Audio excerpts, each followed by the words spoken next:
नमस्कार प्यारे विद्यार्थियों। हम वैदिक सभ्यता पढ़ रहे थे और वैदिक सभ्यता में हमने उसका प्रसार क्षेत्र देख लिया था, किस प्रकार आर्य अनार्य संघर्ष हुआ, फिर आर्य आर्य संघर्ष हुआ और फिर कैसे उन्होंने अपने आप को आर्यों ने मध्य एशिया से आके कैसे यहाँ पे स्टेबल किया और उनका प्रसार क्षेत्र हमने उनकी भौगोलिक आकृतियों या भू आकृतियों के आधार पर हमने तय किया था। आज हम अगले बिंदु पे आते हैं और हम विभाजन देखेंगे कि जो हम वैदिक सभ्यता को दो भागों में बांटते हैं वो क्यों हम दो भागों में बांटते हैं, और फिर दोनों भागों में बांटते हैं तो फिर उनकी पहले भाग की और दूसरे भाग की क्या क्या विशेषताएं रहती हैं, ये सारी बात आज के इस सेशन में देखने वाले हैं। काफ़ी महत्वपूर्ण ये आज की क्लास है, क्योंकि आज की क्लास जिसको समझ में नहीं आई ना, तो वो आगे की जो 10, 12, 15 क्लासें आएंगी उसमें बड़ा ही कन्फ्यूजन उसको रहेगा, क्योंकि आज हम जो विभाजन करेंगे बड़ा महत्वपूर्ण है और उस विभाजन के चलते ही ये सारी चीज़ें समझ में आएंगी, है ना, कि आखिर हमने वैदिक सभ्यता का जो काल है वो क्या है और किस प्रकार से विभाजन किया है, ये सब कुछ आज हम जानेंगे। काफ़ी इंटरेस्टिंग ये टॉपिक है और यहाँ से सवाल विद्यार्थियों प्रत्येक एग्जाम में जिसमें वैदिक काल लगा रहता है आता ही आता है, चाहे स्कूल व्याख्याता और असिस्टेंट प्रोफेसर नेट, ये तीनों में तो तय है, सवाल आता ही आता है ना। तो आप बड़े ही मजे के साथ इसको पढ़िए। देखिए विद्यार्थियों, इतिहास जो होता है ना उसको आप इसलिए मत पढ़ो कि हमें परीक्षा पास करनी है, बल्कि इतिहास को इसलिए पढ़ो कि मुझे नॉलेज हो जाए कि आखिर वैदिक काल का जीवन कैसा था। यदि मैं वैदिक काल में होता तो मैं कैसे जी रहा होता, कैसा वहाँ का कल्चर होता, किस प्रकार का सामाजिक जीवन होता है। आज हमारे पास देखो, आप कहाँ बैठे हैं, मैं कहाँ पढ़ा रहा हूँ और पता नहीं आप कहाँ कहाँ से बैठे देख रहे हैं, है ना। लेकिन उस जमाने का कैसा जीवन रहा होगा। तो कहने का मतलब अपने आप को उस काल में ले जाओ जिस काल को हम पढ़ रहे हैं। देखो, क्रोचे ने एक बात कही कि संपूर्ण इतिहास समसामयिक इतिहास है। समसामयिक इतिहास का मतलब होता है कि आप वैदिक काल पढ़ रहे हो तो अपने आप को वैदिक काल में पाओ, तो आपको वैदिक काल अच्छे से समझ में आएगा। क्योंकि जैसे वर्तमान का हमारा जीवन है, उस जीवन की सामाजिक व्यवस्था कैसी है, आर्थिक व्यवस्था कैसी है, राजनीतिक व्यवस्था कैसी है, धार्मिक व्यवस्था कैसी है, ये हम अच्छे से जानते हैं। और हम वर्तमान जीवन को देखें कि वर्तमान का जीवन कैसा है, आप उसके कुछ पक्षों के वर्णन कीजिए। मान लो आपसे ऐसा पूछ लिया जाए तो आप है जो समाज की व्यवस्था बता दोगे, राजनीतिक व्यवस्था, धार्मिक व्यवस्था सब बता दोगे, है ना। उसी प्रकार यदि अपने आप को आपने वैदिक काल में रख दिया थोड़ी देर के लिए मान लो, तो आप वैदिक काल का जो पक्ष है वो आप अच्छे से रख सकते हैं। फिर सामाजिक जीवन कैसा होगा, एक बार पढ़ने में चीजें है ना बहुत अधिक कवर करोगे। लेकिन जब एग्जाम के पर्पज से आप पढ़ोगे ना इतिहास को, तो इतिहास थोड़ा सा बोरिंग हो जाएगा, जटिल हो जाएगा। आप इसको इसलिए पढ़ोगे कि भाई हमारी फर्स्ट ग्रेड की एग्जाम है, उसको पास करना है, तो थोड़ा सा जटिल होगा इस प्रकार से इतिहास को याद करना। इसलिए आप इतिहास को इसलिए पढ़ें कि हमें ये आखिर नॉलेज तो हो कि उस जमाने का जीवन कैसा था, है ना। तो चलिए हम पढ़ते हैं। मैं हेडिंग डाल देता हूं। देखो, आज की जो हमारी क्लास रहेगी वो वैदिक काल को हम दो पार्टों में पहले बांटते हैं, है ना। तो हम पढ़ रहे हैं विद्यार्थियों, क्या पढ़ रहे हैं हम? वैदिक काल पढ़ रहे हैं। वैदिक काल पढ़ रहे हैं ना। और वैदिक काल का जो समय माना जाता है वो माना जाता है 1500 BC बिफोर क्राइस्ट से, और 600 BC, है ना। अब ये बिफोर, देखो BC का मतलब जो ईसा पूर्व की जो बात है उसको हम जो है BC लिखते हैं ना। और जो ईसा के बाद का जो समय है वो उसको हम AD बोलते हैं, एनो डोमिनी बोलते हैं ना। और BC का मतलब बिफोर क्राइस्ट, यानी ईसा से पहले का समय और ईसा के बाद का समय। इसमें भी आपको एक दो चीजें और देखने को मिल सकती हैं, जैसे BCE और CE, है ना। BCE और CE, देखो मैं थोड़ा सा आपको ये काल का विभाजन समझाऊं। देखो मान लो ये ईसा का समय है, ईसा, है ना। ईसा की जो मृत्यु हुई थी वहां से, ईसा से पहले का जो समय होता है, ईसा से पहले का समय, ये तो हो गया ईसा, ये है ईसा से पहले का समय जिसको हम बीसी बोलते हैं, और इसको हम क्या बोलते हैं, एडी बोलते हैं, है ना, बीसी और एडी। लेकिन कुछ लोग ऐसे हैं जो ये कहते हैं कि हम क्यों ईसा मसीह का नाम लें, क्यों हम ईसा से पहले और ईसा का बाद का नाम लें, हम तो हिंदू, मान लो हम तो हिंदू हैं, तो हम ईसा का नाम क्यों लें, ईसाइयों का नाम क्यों लें, ईसाई धर्म पे क्यों जाएं। तो कुछ लोगों ने इस पे आपत्ति जताई, इसलिए कुछ लोग इसको बीसीई और सीई लिखने लगे। इसको तो बोलते हैं इसको क्या बोलते हैं, बीसीई, ये भी आपको लिखा मिला होगा, और ये सीई है ना, बी फॉर कॉमन एरा, है ना, बी फॉर कॉमन एरा, और ये है कॉमन एरा, है ना। एडी को क्या पढ़ते हैं, कॉमन एरा, और बीसी को क्या पढ़ते हैं, बीसीई, है ना, बी फॉर कॉमन एरा, है ना। ये तो सामान्य समय और सामान्य से पहले का समय। इस प्रकार से जो लोगों ने जो है, जो ईसा के विरोधी थे, उन्होंने बीसीई और सीई में डाल दिया। तो आपको कई जगह ये सन भी देखने को मिल सकती है, तो कंफ्यूज नहीं होना है। और इस प्रकार से जो है आप सीई का मतलब एडी, और बीसी का मतलब बीसी, है ना, बीसी का मतलब ईसा पूर्व, और सीई का मतलब ईसा के बाद का समय, है ना। तो आप इसको अच्छे से ध्यान रखना, क्योंकि अधिकांश विद्यार्थियों को पता ही नहीं है ये चीज का, है ना, इसलिए आप अच्छे से थोड़ा ध्यान रखना। ये बस एग्जैक्ट मैंने ऐसे बता दिया आपको। अब देखिए, ये जो समय है विद्यार्थियों, ये जो समय है इसको हम वैदिक काल का समय मानते हैं, है ना, वैदिक काल का ये समय मानते हैं। अब इसको हम दो भागों में डिवाइड करते हैं, जो दो भाग हैं वो हमारे कुछ इस प्रकार से हैं। जैसे पहला भाग है पूर्व वैदिक काल, है ना, पूर्व वैदिक काल। इसका जो समय माना जाता है वो विद्यार्थियों माना जाता है 1500 बीसी से और 1000 बीसी का।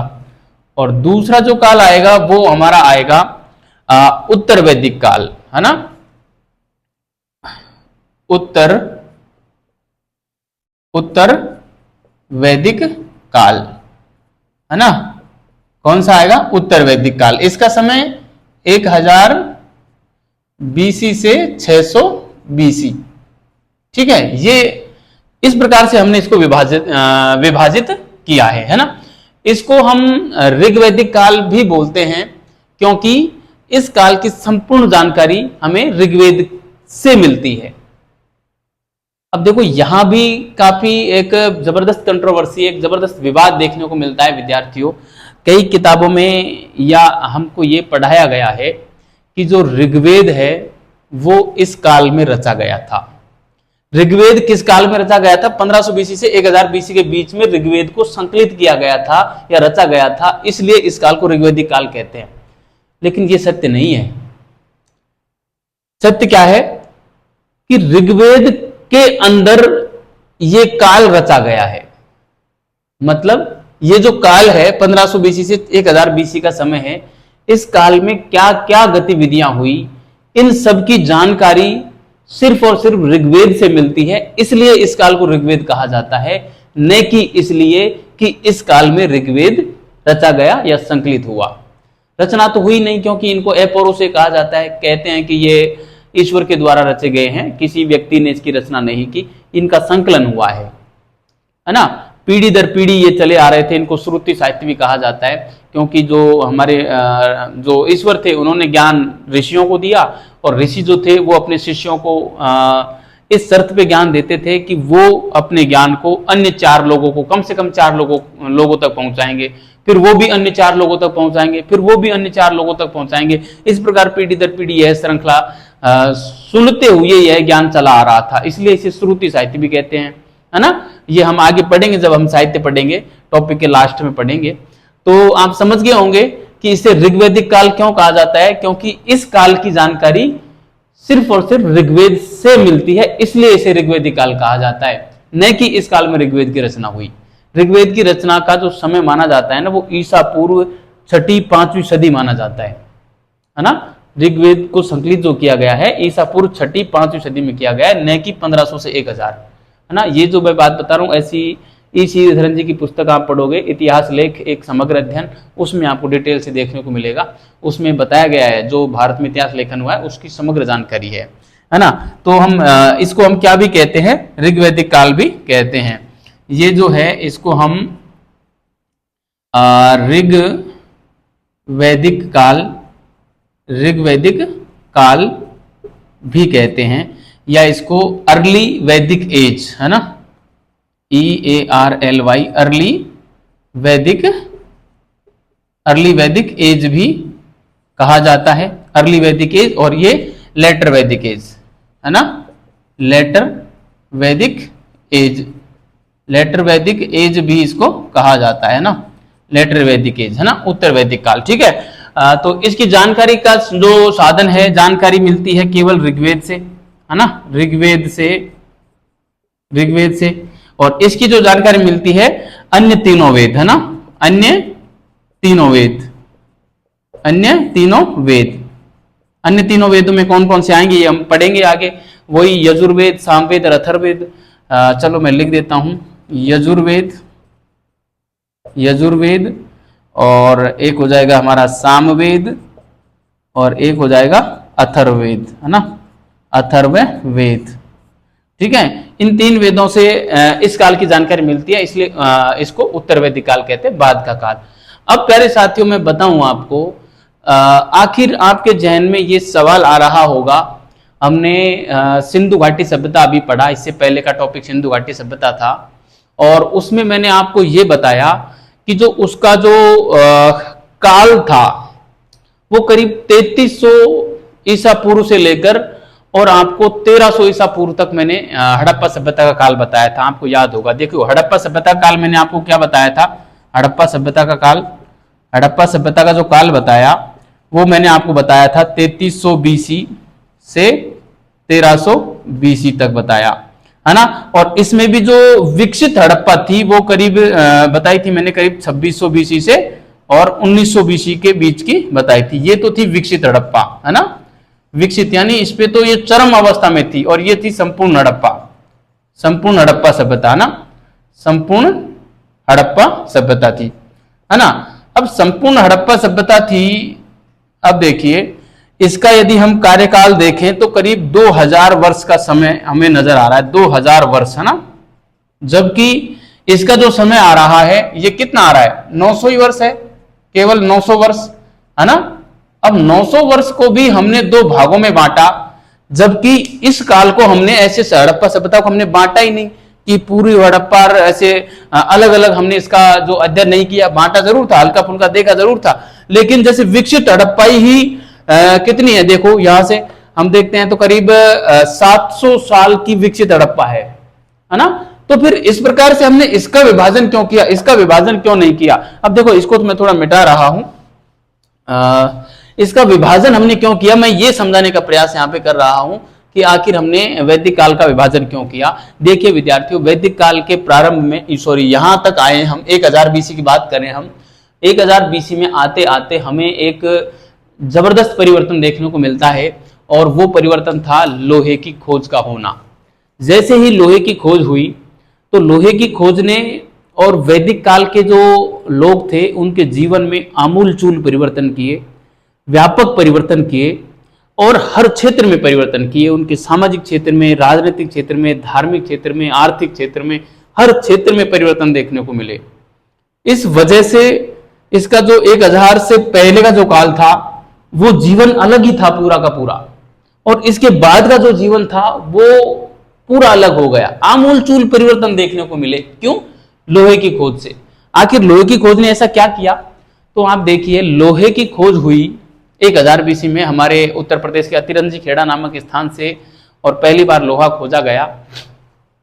अब कारण क्या हुआ, लोहे की खोज होने से लोहे के उपकरण बनाए जाने लगे, औजार बनाए जाने लगे, है ना, लोहे के हल बने, लोहे के फावड़े बने, जिसकी वजह से लोहे की कुल्हाड़ियां बनी, जिसकी वजह से इन लोगों ने क्या किया कि जैसे लोहे के फावड़े बने तो जमीन ठीक की, लोहे की कुल्हाड़ियां बनी तो उससे जंगल काट के और मैदान निकाल दिए, और फिर मैदानों में जोत लगाने के लिए लोहे के हल बनाए जाने लगे, जिनसे काफी गहरी जोत लगाई जाने लगी।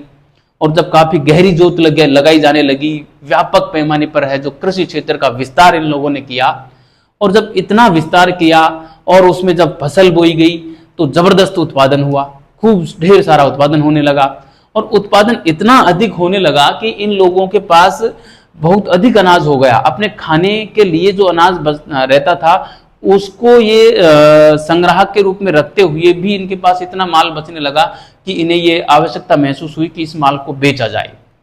और ये बेचने के लिए एक गांव से दूसरे गांव जाने लगे। तो कहने का मतलब व्यापार वाणिज्य प्रारंभ हुआ। और व्यापार वाणिज्य प्रारंभ हुआ, इतना अधिक जब अन्न पैदा हुआ और उसको बेचा गया तो इनके पास पैसा आने लगा। और चूंकि इसको जब अधिशेष उत्पादन था, सरप्लस जो प्रोडक्शन था, उसको जब इन्होंने बेचा तो बेचने के लिए मुद्रा प्रणाली अस्तित्व में आई। मुद्रा प्रणाली का विस्तार हुआ। अस्तित्व में क्या, मुद्रा तो पहले भी थी, ऋग्वैदिक काल में भी थी, लेकिन उसकी जो मुद्रा प्रणाली थी उसमें प्रसार हुआ, वृद्धि हुई, जिसकी वजह से व्यापार वाणिज्य में भी वृद्धि हुई। और जब व्यापार वाणिज्य में वृद्धि हुई तो चूंकि माल इतना जाता था एक स्थान से दूसरे स्थान पर, तो उस माल की सुरक्षा के लिए राजा जो लोग थे, राजा वो भी अलर्ट हो गए। उन्होंने अपने प्रशासन में जो है हस्तक्षेप ज्यादा बढ़ा दिया। अब से पहले जो राजा था वो केवल कबीले का राजा हुआ करता था, केवल मनुष्य के ऊपर शासन करता था, भूमि से उसका कोई संपर्क नहीं था, कोई लेना देना नहीं था। लेकिन अब क्या हुआ, चूंकि खेती होने लगी, खेती तो एक निश्चित क्षेत्र में होती है, और उस खेती से इतना अधिक धान पैदा होने लगा, अनाज पैदा होने लगा कि राजा लोग उस भूमि के मालिक हो गए। अब से पहले तो राजा केवल क्या थे, कबीले के मालिक थे। कि कबीला मतलब जो मनुष्य रहता था, मनुष्य जहां रहा उसी के ऊपर शासन करता था, भूमि से कोई मतलब नहीं। आज यहां है, कल को यहां से खड़े होके और किसी अन्य गांव में चले गए तो राजा भी उनके साथ चले गया, उस भूमि से कोई मतलब नहीं था। इस प्रकार का जीवन था पहले तो। लेकिन अब चूंकि भूमि को छोड़ के जा नहीं सकते, ये क्यों, खेती हो रखी है वहां पे, इन्होंने फसल बो रखी है वहां पे, और इतनी मेहनत की है, जंगलों को साफ किए हैं, तो कैसे उस भूमि को छोड़ के चले जाएं। तो अब राजा जो है वो भौगोलिक क्षेत्र का राजा बन गया, राजा पावरफुल हो गया अब। तो इस प्रकार राजा पावरफुल हुआ, प्रशासन में वृद्धि हुई, प्रशासन में परिवर्तन आए, भौगोलिक क्षेत्र में परिवर्तन आए, इनका और विस्तार हुआ। और इस प्रकार से हम देखते हैं कि नगरीकरण जो है अस्तित्व में आया। क्योंकि जब इन्होंने व्यापार वाणिज्य में जब वृद्धि हुई तो व्यापार वाणिज्य में वृद्धि के कारण इनकी जेब में पैसा आने लगा। और जब इंसान की जेब में पैसा आता है ना, तो वो अपनी लाइफ स्टाइल में परिवर्तन करता है। सबसे पहले तो ऐश आराम की जिंदगी से जो वो जीना चाहता है, अच्छे कपड़े लाएगा और अच्छे अपने है जो मकान बनाएगा, ढंग के रास्ते बनाएगा, लाइट की व्यवस्था करेगा, ये सारी व्यवस्थाएं थी, है ना। आज का सा युग हो तो वो सबसे पहले आईफोन लाएगा, एकदम मस्त चलाएगा और बढ़िया बढ़िया कपड़े खरीदेगा, है ना। तो उस जमाने में भी ऐसा उन लोगों ने किया होगा, जो उस जमाने में प्रचलन में होंगे, जो रईस लोगों के, वो सारी चीजें वो लेकर आए, तो अपनी लाइफ स्टाइल बदल गई कहने का मतलब। और लाइफ स्टाइल जब बदली तो ग्रामीण जीवन से और नगरीकरण की ओर ये लोग अग्रसर हुए। मृद भांडों में जो है उत्कृष्टता आ गई और जीवन स्तर सुधर गया, है ना। ये सारे परिवर्तन थे। इस वजह से हम जो है इस काल का विभाजन करते हैं, एक पूर्व वैदिक काल और एक उत्तर वैदिक काल। ठीक है विद्यार्थियों, इस काल को आप अच्छे से समझ गए होंगे, इतना आप उतार लीजिए। और मैं इस विभाजन के पीछे कारण क्या है उसको जरूर लिखना चाहूंगा, क्योंकि कई बार यहां से सवाल सीधा ऑब्जेक्टिव एग्जाम में, वस्तुनिष्ठ एग्जाम में भी बनता है, डेस्क्रिप्टिव एग्जाम में भी बनता है। कभी आप आरएस मेंस लिखो या यूपीएससी मेंस लिखो तो भी यहाँ से सवाल आपको देखने को मिल सकता है। और साक्षात्कार में तो अक्सर यहाँ से सवाल पूछा जाता है ना। तो सवाल किसी प्रकार का भी बन सकता है, ठीक है। रीट, सेकंड ग्रेड वगैरह सब जगह सवाल बन सकता है, तो आप इसको थोड़ा सीरियस होकर लें। और विभाजन का कारण क्या था मैं यहाँ पे लिखना चाहूंगा, विभाजन का कारण, है ना। विभाजन का कारण, विभाजन का कारण क्या है ये मैं लिखना चाहूंगा। अब देखिए विभाजन का कारण क्या था कि 1000 BC में उत्तर प्रदेश, यूपी लिख रहा हूं मैं शॉर्ट में, यूपी के अतिरंजी अतिरंजी खेड़ा अतिरंजी खेड़ा नामक स्थान से अतिरंजी खेड़ा नामक स्थान से पहली बार अतिरंजी खेड़ा नामक स्थान से पहली बार इधर मैं ले लेता हूं, चलो यहीं ले लेते हैं। पहली बार लोहे की खोज की गई। लोहे की खोज की गई, ठीक है। 1000 BC में यूपी के अतिरंजी खेड़ा नामक स्थान से पहली बार लोहे की खोज की गई, है ना, जिसके कारण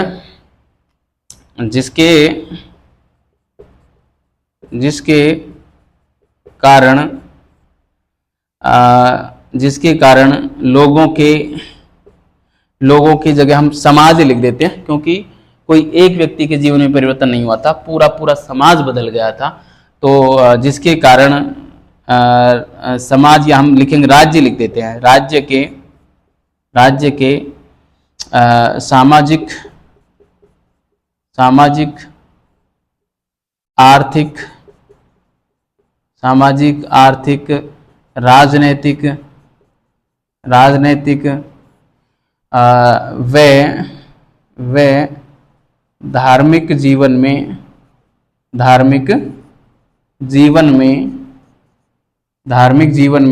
व्यापक परिवर्तन आए, है ना, व्यापक परिवर्तन आए। अब इसमें देखो व्यापक परिवर्तन क्यों आया, इसके पीछे कारण क्या है। व्यापक परिवर्तन आने के पीछे कारण ये है कि लोहे के उपकरण बनाए जाने लगे, है ना। मैं यहाँ पे लिख ही देता हूं, क्योंकि मैंने अभी बोल के तो आपको बता ही दिया है। इस परिवर्तन के पीछे कारण यह था कि परिवर्तन आए क्योंकि, मैं सीधा लिख देता हूं, क्योंकि अब मैं रेड पेन का इस्तेमाल करूंगा यहां से आगे, ठीक है। क्योंकि अब हुआ क्या, अब हुआ ये था, क्योंकि अब लोहे के कृषि उपकरण बनाए जाने लगे,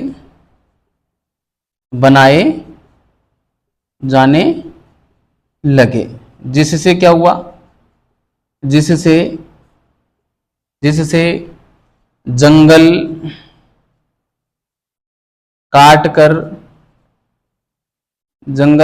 कर मैदानी भूमि तैयार की गई।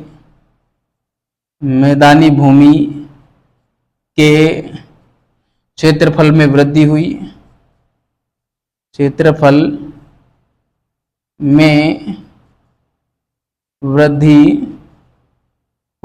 ठीक है। क्या हुआ, उपकरण जो बनाए गए, जो उस उपकरण से जंगल काटकर और मैदानी भूमि के क्षेत्रफल में वृद्धि की गई, ठीक है। अब मैदानी भूमि के क्षेत्रफल में जब वृद्धि हुई तो कृषि क्षेत्र में भी वृद्धि हुई, है ना। इस संपूर्ण क्षेत्र में कृषि की जाने लगी, है ना, जिससे कृषिगत क्षेत्र में वृद्धि हुई, कृषिगत क्षेत्र में वृद्धि हुई, व उत्पादन में भी अत्यधिक वृद्धि हुई,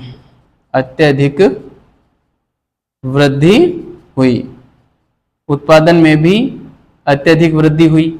अब इस अत्यधिक वृद्धि ने क्या किया, लोगों को व्यापार वाणिज्य की ओर प्रेरित किया। क्यों, खाद्यान्न जो जितना खाने लायक अनाज था वो तो इन्होंने अपने पास रख लिया, और बाकी का जो अधिशेष उत्पादन था उसे ये बेचने लगे, है ना। इस प्रकार अत्यधिक वृद्धि हुई, अधिशेष उत्पादन बढ़ा, अधिशेष उत्पादन, है ना। अधिशेष उत्पादन को सरप्लस प्रोडक्शन बोलते हैं अंग्रेजी में। अधिशेष उत्पादन का मतलब होता है जितना हमें हमारी आवश्यकता थी उससे अधिक पैदा होना, है ना। मान लो हमारे घर में 5 आदमी हैं और 5 आदमियों को साल भर के लिए 5 बोरी गेहूं की आवश्यकता पड़ती है, लेकिन हमारे खेतों में 7 बोरी गेहूं पैदा हुआ, तो ये जो 2 बोरी गेहूं है जो हमें खाने के अलावा बच जाएगा, वो 2 बोरी गेहूं अधिशेष उत्पादन कहलाएगा। समझ गए? तो उस 2 बोरी गेहूं को इन लोगों ने क्या किया, ये सोचा कि अब क्या करेंगे, इसका बेच देते हैं, क्योंकि हमें तो 5 बोरी खाने के लिए चाहिए वो है, और अगले साल हम और पैदा कर लेंगे, तो दो बोरी अगले साल हो जाएगा, 2 बोरी इस साल का है, तो हम इसको बेच देते हैं। तो इस अधिशेष उत्पादन प्रणाली, अधिशेष उत्पादन को बेचना प्रारंभ किया, है ना। अधिशेष उत्पादन को बेचना प्रारंभ किया, बेचना प्रारंभ किया, जिससे मुद्रा प्रणाली में विस्तार हुआ, है ना, जिससे मुद्रा प्रणाली में विस्तार हुआ, और मुद्रा प्रणाली में विस्तार हुआ तो व्यापार वाणिज्य में भी विस्तार हुआ, व्यापार वाणिज्य में भी विस्तार हुआ, व्यापार वाणिज्य में भी विस्तार हुआ। अब देखिए, व्यापार वाणिज्य में जब विस्तार हो रहा है तो चूंकि जो राजा था वो अब से पहले तो केवल मनुष्य के ऊपर शासन करता था, अब वो उस भूमि पर भी शासन करने लगा जहां पे वो अनाज पैदा हो रहा था। अपनी सभी राजाओं ने अपनी अपनी सीमा तय कर ली, और राजा लोग जो थे वो भूमि के मालिक हो गए, भौगोलिक क्षेत्र के स्वामी हो गए, है ना। तो कहने का मतलब ये था, व्यापार वाणिज्य जो हो रहा था तो वहां भी माल की सुरक्षा के लिए भी राजा को अलर्ट रहना पड़ा, और अपने प्रशासन को चुस्त दुरुस्त किया इन्होंने। तो कहने का मतलब ये है कि प्रशासनिक व्यवस्था में भी सुधार हुआ और राजा की शक्ति बढ़ गई, है ना। मैं यहाँ पे लिख सकता हूं और क्या हुआ, मैं यहाँ पे अगले पॉइंट के रूप में लिखूंगा, ये पॉइंट बड़ा बहुत हो गया है।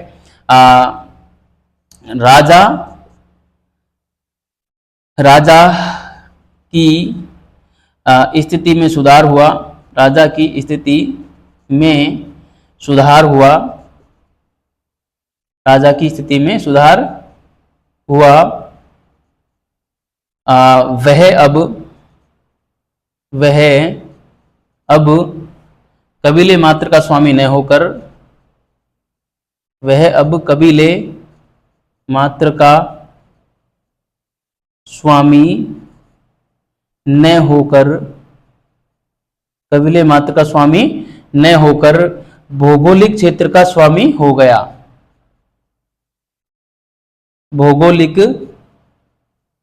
क्षेत्र का स्वामी कहलाने लगा, ठीक है।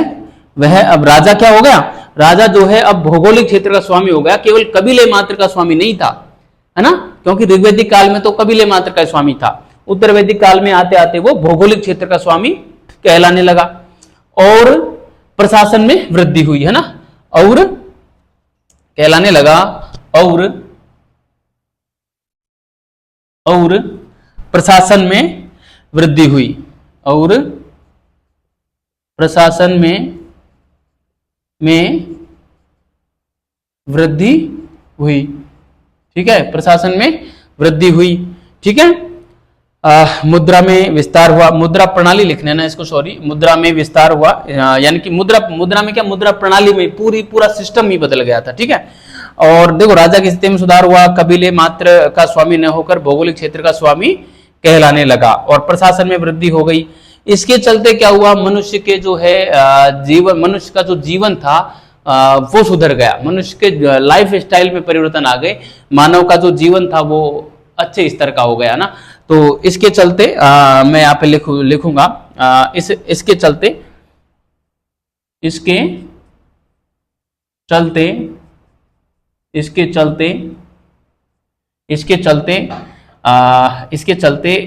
मानव जीवन स्तर में सुधार हुआ,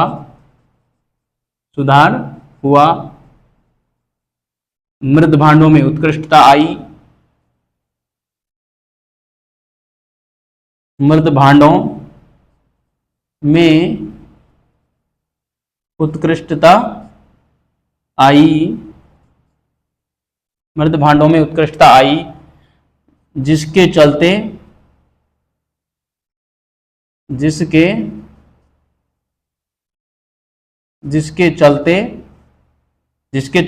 नगरीकरण हुआ, जिसके चलते नगरीकरण हुआ, जिसके चलते नगरीकरण हुआ। ठीक है, ये वैसे कटा नहीं होगा, कट गया हो तो मैंने जो बोला है उसके आधार पे आप लिख लेना। वैसे अभी कटा नहीं है, जहां तक मुझे याद आया है, मैंने स्क्रीन देखी थी। ठीक है, तो अब मैं आता हूं अगली स्लाइड पे विद्यार्थियों। ये विभाजन का जो कारण था और विभाजन के बाद क्या स्थिति हुई, लोहे की खोज के कारण ये विभाजन हुआ। लोहे की खोज ने क्या किया, मनुष्य के सामाजिक, धार्मिक, राजनीतिक, आर्थिक प्रत्येक प्रकार के जीवन में परिवर्तन ला दिया, है ना। और वो परिवर्तन किस प्रकार से आया, पूरी कहानी हमने यहाँ पे जानी। और ये कहानी आपको अच्छे से समझ में आई हुई होगी, क्योंकि बहुत बड़ी बात नहीं है। देखो, लोहे की खोज हुई, लोहे के हल बने, लोहे की कुल्हाड़ी बनी, लोहे के फावड़े बने। अब कुल्हाड़ी फावड़े ने क्या किया, कुल्हाड़ी से तो वो जंगलों को काट के साफ कर दिया, मैदान बना दिए। और हल से जोत लगाई गई। देखो, काटक संहिता में 24 बैलों के द्वारा हल खींचे जाने का उल्लेख मिलता है। तो कितना भारी हल होगा जिसको 24 बैल खींच रहे हैं, है ना। ऐसे ही तैत्तिरीय जो उपनिषद है उसमें कहा गया है कि अन्न ही ब्रह्म है, तो अन्न को ब्रह्म कहा है। अब ब्रह्म का मतलब परमात्मा, इतना महत्व यहां पे दिया जाने लगा। सतपथ ब्राह्मण में जहां तक मुझे याद आ रहा है, मतलब किसी एक जगह है, या सतपथ ब्राह्मण है संभवतः, राजा जनक को हल चलाते हुए दर्शाया गया है। अब आप सोचिए, राजा जैसी हस्ती और हल चला रही है, तो हल चलाना कितने मान सम्मान की बात रही होगी कि एक देश का राजा है वो हल चला रहा है। तो आप अंदाजा लगा सकते हैं कि कृषि का कितना जबरदस्त महत्व यहाँ पे रहा होगा। इसलिए कहते हैं कि जो कृषि थी उसमें जबरदस्त परिवर्तन हुए और कृषि क्षेत्र बढ़ा। कृषि क्षेत्र बढ़ने से उत्पादन बढ़ा, उत्पादन बढ़ने से उसको बेचा जाने लगा, बेचने से मुद्रा प्रणाली का विकास हुआ, मुद्रा प्रणाली के विकास से व्यापार वाणिज्य का विकास हुआ, व्यापार वाणिज्य का विकास हुआ तो लोगों के जेब में पैसा आने लगा, और पैसा आता है तो इंसान फिर तो आपको पता ही है, अपने जीवन स्तर में सुधार कर लेता है, अपने कपड़े बदल लेता है, अपने रहन सहन बदल लेता है, अपना आवास बदल लेता है। और जब इन सारी चीजों में परिवर्तन होता है तो इंसान ग्रामीण जीवन से नगरीकरण की ओर चला जाता है। इस कारण नगरीकरण हो गया, है ना। तो इस टॉपिक के बाद अगला टॉपिक हमारा सेकेंड रेवोल्यूशन हम पढ़ेंगे, द्वितीय नगरीकरण पढ़ेंगे, है ना। तो आप इसे उतारें, स्क्रीनशॉट ले ले या इसको उतार ले, और मैं इसको मिटा देता हूं। और हम अब आते हैं पूर्व वैदिक काल की ओर। ठीक है, पूर्व वैदिक काल को हम पढ़ेंगे विद्यार्थियों। तो ठीक है, मैं इसको मिटाता हूं। आपको ये अच्छे से समझ आ रहा होगा विद्यार्थियों, मैं पूरी कोशिश कर रहा हूं। देखिए, मेरी क्लास को कोई बंदा जिसने आज तक इतिहास नहीं पढ़ा है वो भी समझ सकता है, और जिसने इतिहास खूब पढ़ा है वो भी समझ सकता है। जिसने खूब पढ़ा है वो तो अच्छे से समझेगा और उसे किसी प्रकार की दिक्कत नहीं आएगी, लेकिन जिन लोगों ने इतिहास आज तक नहीं पढ़ा है ना, वो भी मेरी क्लास को समझ सकता है, क्योंकि मैं ये मान के चल रहा हूं कि आपने आज तक इतिहास पढ़ा ही नहीं है। आप जीरो से शुरुआत कर रहे हैं, तो मैं जीरो से, शून्य से शिखर तक आपको है जो समझाने का प्रयास करता हूं। और मेरा पूरा प्रयास ये रहता है कि आपको किसी प्रकार की शंका रहे ही नहीं, ताकि आप, क्योंकि मैं तो क्लास रिकॉर्डेड डालता हूं, तो आपकी जो शंका रहती है वो आप कब पूछें, कैसे पूछें, ये एक प्रश्न मेरे जहन में पहले से ही था। तो मैंने ये सोचा कि शंका हम छोड़ेंगे ही नहीं ना, ताकि आप क्या पूछोगे, है ना। तो कोशिश मेरी ये रहती है कि मैं शंका ना छोड़ूं। फिर भी आपकी यदि कोई शंका रहती है तो आप कमेंट बॉक्स में कमेंट करके और जरूर आप मेरे से सवाल करें, तो मैं उसका जवाब अगली क्लास में देने का प्रयास करूंगा। कुछ लोग हैं जो मेरे से व्यक्तिगत रूप से और व्हाट्सएप पे और सवाल पे सवाल रखते हैं, तो मुझे अच्छा भी लगता है वैसे, है ना। तो ठीक है, आइए हम आते हैं ऋग्वैदिक काल। ऋग्वैदिक काल जो है हमारा ऋग्वैदिक काल। ऋग्वैदिक काल की विशेषता पढ़ेंगे हम विद्यार्थियों। तो ऋग्वैदिक काल की विशेषताओं में हम सबसे पहले पढ़ते हैं ऋग्वैदिक काल का राजनीतिक जीवन कैसा था। ठीक है, ऋग्वैदिक काल का राजनीतिक जीवन, ठीक है, काल का राजनीतिक जीवन हम पढ़ेंगे, ऋग्वैदिक काल का राजनीतिक जीवन। तो देखिए विद्यार्थियों, ऋग्वैदिक काल के राजनीतिक जीवन में हम क्या क्या देखने वाले हैं। तो हम देखेंगे, एक तो इसका जो प्रशासन था उस प्रशासन का स्तरीकरण हुआ गया था, है ना, स्तरीकरण, स्टेज बना दिए गए थे। तो हम देखेंगे कि सबसे पहले तो हम इसका एक स्तरीकरण देखेंगे, है ना, स्तरीकरण, ठीक है, स्तरीकरण देखेंगे। उसके बाद हम देखेंगे कि ये जो स्तर बना दिए गए थे, स्तरीकरण किया था, उसका जो है इसकी व्यवस्था कैसी थी, है ना, यहाँ पे किस प्रकार से शासन होता था, आखिर इसकी प्रशासनिक व्यवस्था कैसी थी, है ना। तो दूसरे बिंदु के रूप में हम इसमें प्रशासनिक व्यवस्था देखेंगे, है ना, प्रशासनिक व्यवस्था, प्रशासनिक व्यवस्था, है ना। प्रशासनिक व्यवस्था में हम दो प्रकार के देखेंगे, या राजतंत्रात्मक व्यवस्था थी, राजतंत्रात्मक थी, या गणतंत्रात्मक व्यवस्था थी, है ना, राजतंत्रात्मक या गणतंत्रात्मक व्यवस्था थी।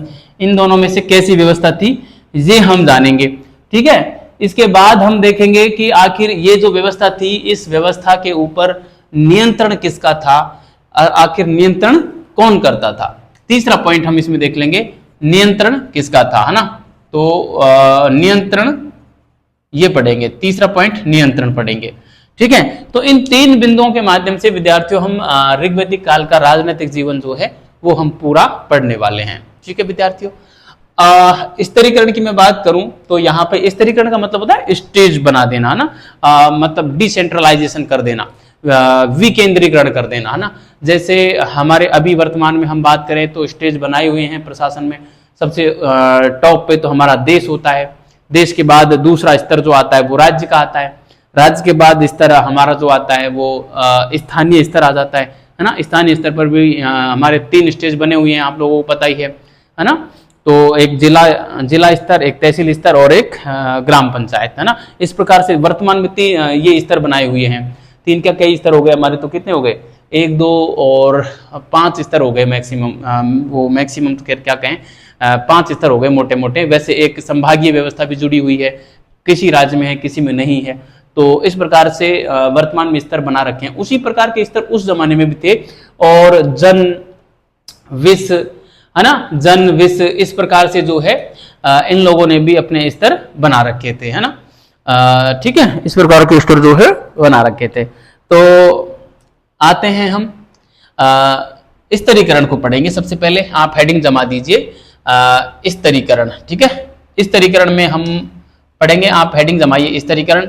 और स्तरीकरण में जो सबसे बड़ी इकाई थी वो थी विद्यार्थियों जन, है ना। इसमें जो सबसे बड़ा स्तर था वो था जन। 1 नंबर पे मैं यहाँ पे लिखना चाहूंगा जन, है ना, जन।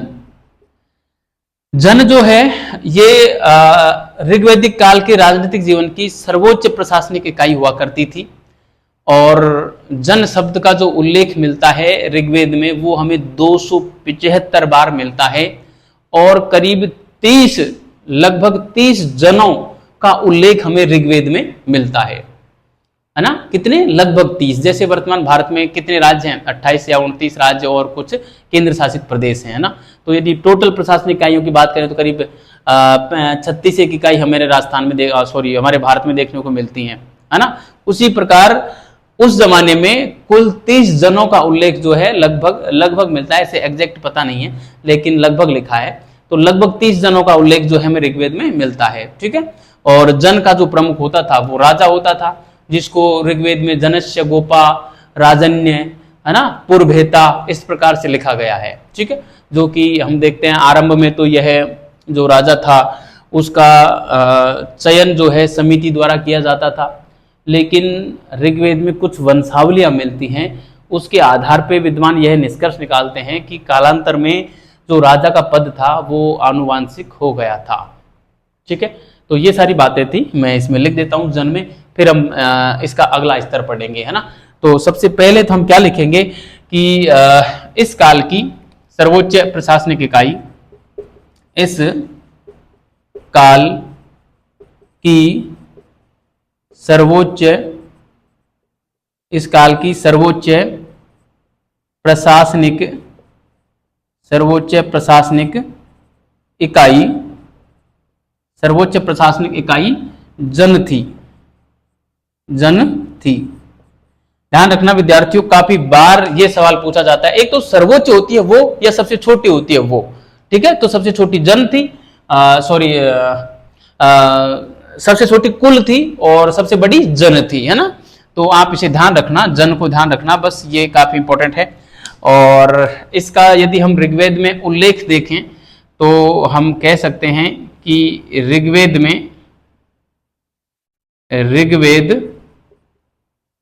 में जन शब्द का उल्लेख 275 बार हुआ है। 275 बार हुआ, ठीक है।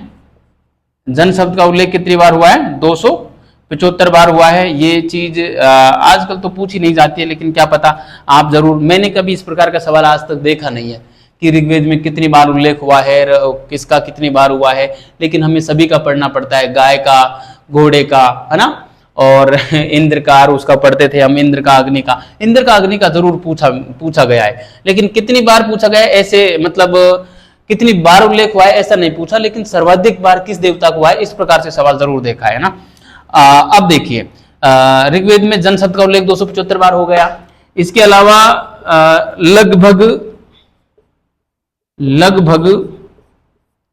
30 जनों का नाम ऋग्वेद में मिलता है। ऋग्वेद में मिलता है, ठीक है। ये बात समझ रहे हो ना आप इन दोनों में, ये 30 में और ये जो है हमारे 275, इनमें अंतर समझ रहे हो आप? देखो, जैसे मैं वर्तमान की स्थिति की बात करूं, राज्य एक शब्द है, मतलब देश का विभाजन हमने किया राज्य में, ठीक। राज्य हो गई हमारे एक तरीके से मान लो प्रशासन की सबसे बड़ी इकाई राज्य है। तो राज्य शब्द का उल्लेख हमारे संविधान में कितनी बार हो रखा है? तो राज्य ऐसे कितनी बार आया है? 275 बार आया है राज्य। लेकिन राज्यों की संख्या कितनी है?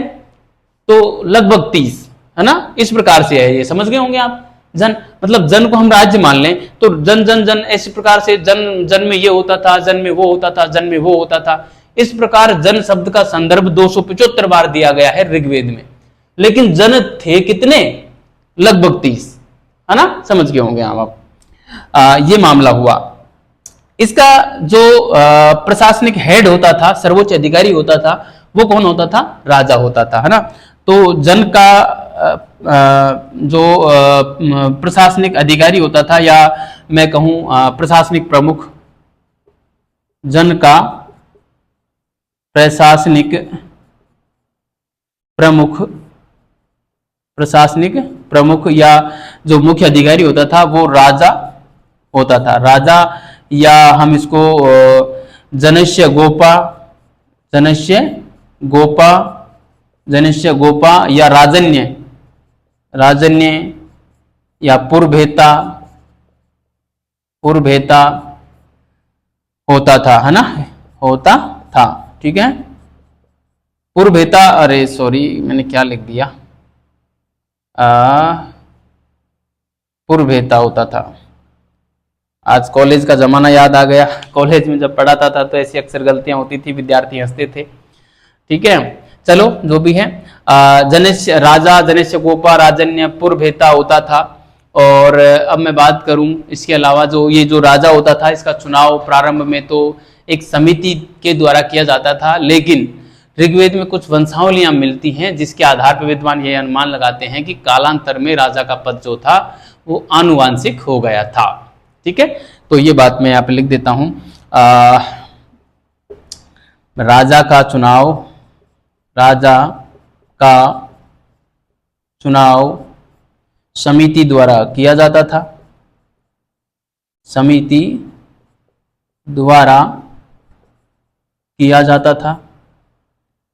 द्वारा किया जाता था, मगर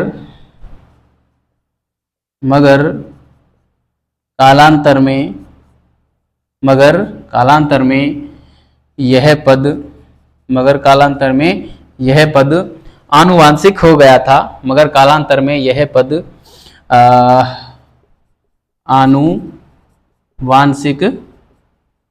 आनुवांशिक हो गया था, क्योंकि ऋग्वेद में वंशावलियां मिलती हैं, क्योंकि ऋग्वेद में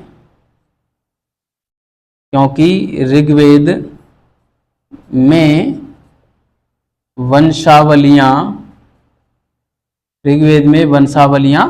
मिलती हैं, है ना, ऋग्वेद में वंशावलियां मिलती हैं। ठीक है, ऋग्वेद में वंशावलियां मिलती हैं। इससे यह अनुमान लगाया जाता है कि जो राजा था वो आनुवांशिक हो गया था। ठीक है, और इस काल में राजा जो था अभी कबीले का स्वामी होता था, न कि भौगोलिक क्षेत्र का स्वामी। ठीक है, ये बात हमें विशेष रूप से ध्यान रखनी है। मैं इसको लिख रहा हूं, आप विशेष रूप से ध्यान रखना। ये बात कई बार कंपटीशन एग्जाम में जो है पूछी जाती है ना। राजा कबीले का स्वामी होता था, कबीले का स्वामी होता था न कि भौगोलिक क्षेत्र का, न कि भौगोलिक क्षेत्र का। देखिए, अभी मैंने पिछली स्लाइड में आपको बताया था कि राजा जो था वो भौगोलिक क्षेत्र का स्वामी हो गया था, न कि कबीले का, क्योंकि वो उत्तर वैदिक काल की स्थिति है ना। लोहे की खोज हो जाने के बाद राजा जो था वो भौगोलिक क्षेत्र का स्वामी बनेगा, अभी तो केवल कबीले का स्वामी है। यानी कि जो आदमी लोग हैं, मनुष्य जो है, केवल उसी के ऊपर शासन करता है, जमीन से राजा को अभी कोई लेना देना नहीं है ना। तो ये एक बड़ी विशेषता थी। ठीक है, तो ये था हमारा जन हमारा यहाँ पे जो है प्रशासनिक स्तर में जन जो है वो यहाँ पे पूरा होता है विद्यार्थियों। अब हम पूरा क्या, हमारी एग्जाम पास हो जाए उतना मैटर हमने लिख लिया, इससे बाहर सवाल जाने की संभावना नगण्य है ना। इसलिए आप इसे उतारें, स्क्रीनशॉट लें, मैं इसको मिटा रहा हूं और हम दूसरे स्तर पे आते हैं जो कि विष नाम का एक स्तर है, विष। ठीक है, मैं इसको मिटा रहा हूं, मैं इस पूरे को मिटा देता हूं और हम दूसरे नंबर पे आते हैं। ठीक है, तो विद्यार्थियों दूसरा जो है हमारा है प्रशासनिक स्तर, वो है विष। मैं यहां पे लिखूंगा 2 नंबर पे विष। विष जो है इसका जो ऋग्वेद में उल्लेख मिलता है विद्यार्थियों, वो मिलता है करीब 170 बार, और इसका प्रमुख जो होता था वो विषपति कहलाता था, और कई विष मिलकर एक जन का निर्माण करते थे। ठीक है, ये सारी बातें हैं। और राजा का जो उत्तराधिकारी होता था उसके चयन में इसका जबरदस्त जो है योगदान रहता था, है ना। ये सारी बातें हम इसमें लिखेंगे। तो देखिए क्या लिखेंगे, सबसे पहले तो मैं बात करूं, हम लिखेंगे ऋग्वेद में 170 बार विष शब्द का उल्लेख हुआ है। विष का उल्लेख हुआ है ना, विष का उल्लेख कितनी बार हुआ है, 170 बार हुआ है। इसके अलावा मैं बात करूं तो कई विष मिलकर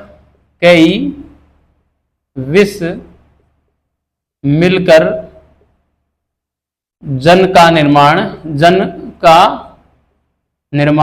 करते थे।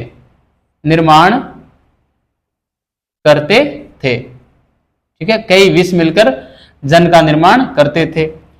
ठीक है, विष का प्रमुख जो होता था, विष का प्रमुख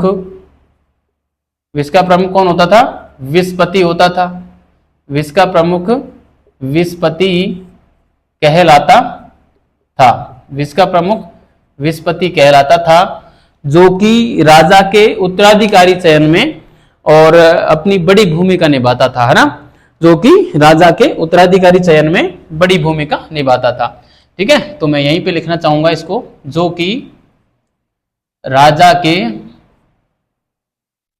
के उत्तराधिकारी, राजा के उत्तराधिकारी चयन में, राजा के उत्तराधिकारी चयन में महत्वपूर्ण भूमिका, महत्वपूर्ण भूमिका निभाता था, महत्वपूर्ण भूमिका निभाता था। ठीक है, राजा के चयन में महत्वपूर्ण भूमिका निभाता था। तो ये बातें हो गई हमारी यस में, सॉरी विस में हो गई। ठीक है, विस के बाद जो प्रशासन का जो दूसरा स्तर आता है वो आता है विद्यार्थियों ग्राम। ग्राम जो था, ग्राम का प्रमुख ग्रामणी कहलाता था, जो कि नागरिक व सैनिक दोनों प्रकार के कार्य जो है ये करता था। और ग्राम शब्द का उल्लेख ऋग्वेद में 13 बार हुआ है और कई ग्राम मिलकर और विश्व का निर्माण करते थे। ये सारी बातें इसमें हम करेंगे। तो मैं लिख देता हूं तीसरे नंबर पे ग्राम। ठीक है, ग्राम। तो ग्राम का हम बात करें तो कई ग्राम मिलकर, मैं रेड पेन से लिख देता हूं, कई ग्राम मिलकर विश्व का निर्माण करते थे, विश्व का निर्माण करते थे, है ना, विश्व का निर्माण करते थे। 13 बार ग्राम शब्द का उल्लेख ऋग्वेद में, ग्राम शब्द ऋग्वेद में आया है, ऋग्वेद में आया है ना, 13 बार जो है ऋग्वेद में आया है। इसका जो प्रशासनिक अधिकारी था, इसका प्रमुख अधिकारी या प्रशासनिक अधिकारी की बात करें, प्रमुख अधिकारी कौन कहलाता था? ग्रामणी कहलाता था, ग्रामणी कहलाता था, ग्रामणी कहलाता था, जो कि सैनिक व सिविलियन दोनों प्रकार के कार्य करता था, है ना, जो कि सैनिक व सिविलियन दोनों प्रकार के कार्य करता था। ठीक है, जो कि सैनिक व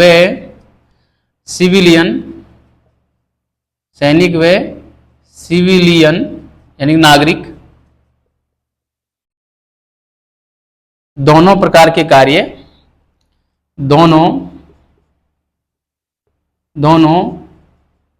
प्रकार के कार्य करता था, दोनों प्रकार के कार्य करता था। ठीक है, सैनिक व सिविलियन दोनों प्रकार के कार्य यह करता था। ठीक है, तो ये हो गया प्यारे विद्यार्थियों हमारे क्या नाम से ग्राम हो गया। ग्राम के बाद जो है हम पढ़ेंगे अगला वो पढ़ेंगे कुल जो होता था वो प्रशासन की सबसे छोटी इकाई होती थी और कई कुल मिलकर ग्राम बनाते थे और एक कुल में जो है कई परिवार होते थे, है ना, और कुल का जो प्रमुख होता था वो कुलप होता था, कुलप। ठीक है, ठीक है, तो ये बात मैं और लिख देता हूं यहाँ पे चौथे नंबर पे मैं लिखना चाहूंगा कुल।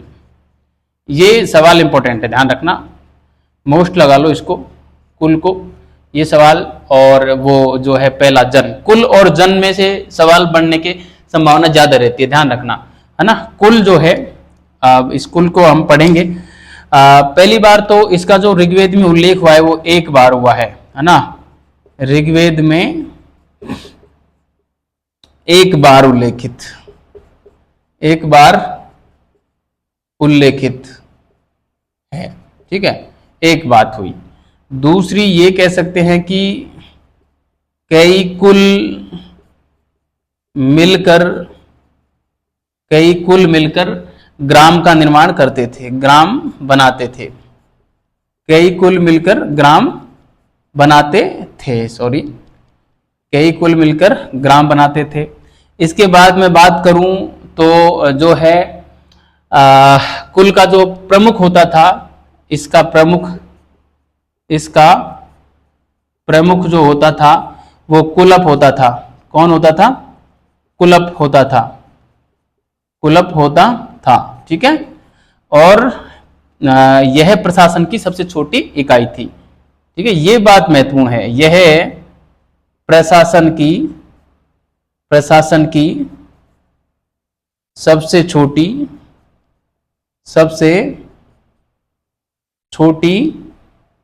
इकाई थी, यह प्रशासन की सबसे छोटी इकाई थी। ये बात विद्यार्थियों कई बार पूछी जाती है, आप इसे मोस्ट लगा के ध्यान रखें।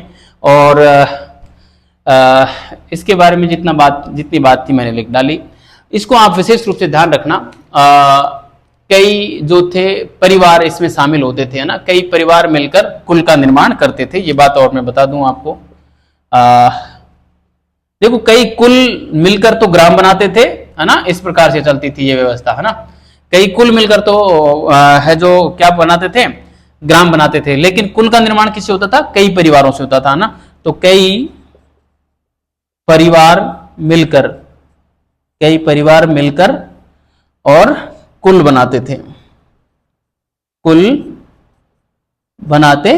ठीक है, इस प्रकार की व्यवस्था थी। तो आप इसे उतार लें और इसका स्क्रीनशॉट ले लें, उतार लें, जो भी है ये हमारा पूरा होता है। तो आज की क्लास को विद्यार्थियों हम यहीं रोकते हैं और कल हम इनका प्रशासन पढ़ेंगे, कैसे इनकी प्रशासनिक व्यवस्था थी और कौन इस पर नियंत्रण रखता था, और वो सारी चीजें हम अगली क्लास में देखेंगे। तब तक आप विद्यार्थियों इन क्लासों को अच्छे से पढ़ते रहिए और पिछली क्लासों को भी पढ़ते रहिए, ताकि आप भूलो नहीं। बार बार आप जितनी बार अभ्यास करोगे ना, जितना आप पढ़ोगे ना, उतना ही आपके लिए चीजें जो हैं आसान होती चली जाएंगी। और सीमित रखना कंटेंट को, जितना मैं पढ़ा रहा हूँ उतना सफिशिएंट है। मैं खुद 3-3 4-4 किताब देख के और तब जाके है जो आपके पास आता हूँ विद्यार्थियों, ठीक है। तो आप अच्छे से इनको तैयार करें, और इतना भी तैयार कर लेंगे ना, और उसके बाद भी यदि आपके पास समय बचता है तो ही आप किताब पे जाएं, वरना पुस्तक पे जाने की आवश्यकता नहीं है। कई बार मैं पहले कह चुका हूं और फिर कह रहा हूं। और हाँ, कंप्लीट पाठ्यक्रम में विद्यार्थियों को करवाऊंगा, आप निश्चिंत होना। मैं अब 2 क्लास मैंने कर दी हैं। प्रत्येक विद्यार्थी से मैं यही रिक्वेस्ट करूंगा, जो मेरी क्लासे रेगुलर देख रहा है वो राजस्थान इतिहास को भी देखे और अपने नोट्स बनाए। विद्यार्थियों, खुद के जो नोट्स होते हैं ना, वो आपको स्थायित्व प्रदान करते हैं, क्योंकि जब आप लिखोगे तो पहले देखोगे कि टीचर ने क्या लिखा है, टीचर ने लिखा है तो टीचर ने बोला भी है, उसको आप सुनोगे, फिर आप लिखोगे, तो 3 बार रिवीजन होता है। और केवल एक बार देख लेने से एक तो चीजें स्थायित्व प्रदान नहीं करती, क्योंकि जितनी देर तक हमारी आंखें किसी चीज पर टिकी रहेंगी ना, वो चीजें हमारे मस्तिष्क में उतने ही लॉन्ग समय के लिए स्थायित्व प्रदान करती हैं। इसलिए मैं बार बार यही कहता हूं कि आप नोट्स बनाइए, नोट्स बनाइए, नोट्स बनाइए। और देखो, साल भर की मेहनत है, ऐसी एक बार मेहनत कर लो, एक बार नोट्स बना दो, उसके बाद आप मान के चलिए कि आप नेट हो, असिस्टेंट प्रोफेसर हो, इतिहास विषय की कोई सी भी एग्जाम हो, आसानी से पास करोगे। एक बार ये नोट्स इस टाइप से बना दो आप। और प्रत्येक शब्द को मैं ऐसे भाषा दे के लिख रहा हूं, वरना यहाँ पे देखो ऋग्वेद में उल्लेख एक बार लिख देता, है ना। कई कुल मिलकर ग्राम बनाते थे, लिखने की आवश्यकता नहीं है, सीधा कंसेप्ट चल रहा है ना। इसका प्रमुख कुलप होता, प्रमुख और कुलप, इतना लिख के मैं आगे चले जाता, पूरी भाषा क्यों देता, मेरा काम तो तब भी हो जाता ना। और मैं तो प्रमाण आपको तब भी पेश कर देता कि देखो मैंने ये इसका प्रशासनिक प्रमुख कुलप बता रखा है, सबसे छोटी इकाई लिख देता, बस सबसे छोटी इतना लिख देता, तो भी मेरा काम हो जाता। पूरी भाषा में क्यों दे रहा हूं, आप लोगों के लिए, क्योंकि आप जब मैं लिख रहा हूं तो आप भी लिखोगे, और मैं नहीं लिखूंगा तो फिर आप भी है जो एक क्लास में लिखोगे, 2 में लिखोगे, तीसरी में छोड़ दोगे। लेकिन प्रत्येक चीज को मैं लिख रहा हूं तो आप भी लिखिए, है ना। और ठीक है, मैं तो इतना ही कहूंगा, अब आपकी मर्जी है, जितना आप जैसा आप उचित समझें अपने स्तर पे, ठीक है। तो बहुत बहुत धन्यवाद विद्यार्थियों, अच्छे रहिए, मस्त रहिए और पढ़ते रहिए।